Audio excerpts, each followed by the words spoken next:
सड़िया में परी लागेलू, हर घड़ी हरियरी लागेलू, सोना सड़िया में परी लागेलू।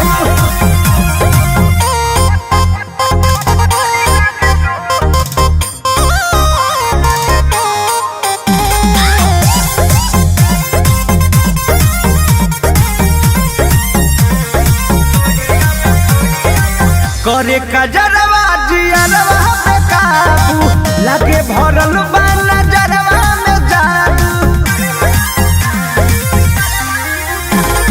हवा में ओढ़नी उड़ावत चलेलू, फीले में दिल धड़कावत चलेलू, कचकले कचनरी लगेलू, गंगा जल के मछली लगेलू, चना दाल के तू कढ़ी लगेलू, सोना सड़िया में परी लगेलू, हर घड़ी हरियरी लगेलू, सोना सड़िया में परी लगेलू।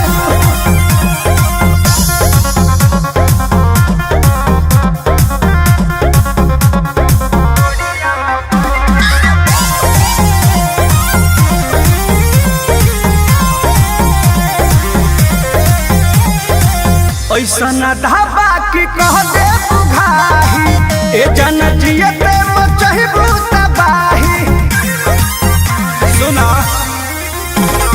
रवि कन्हा से इनकार कलो तू, सुख मिली पर मुझसे प्यार कलो तू, चुनमुनिया सुनरी लगलू, एकरे जब फूल झड़ी लगलू, हीरा मोती के शिकारी लगलू, सोना सड़िया में परी लगलू, हर घड़ी हरियरी लगलू, सोना सड़िया में परी लगलू।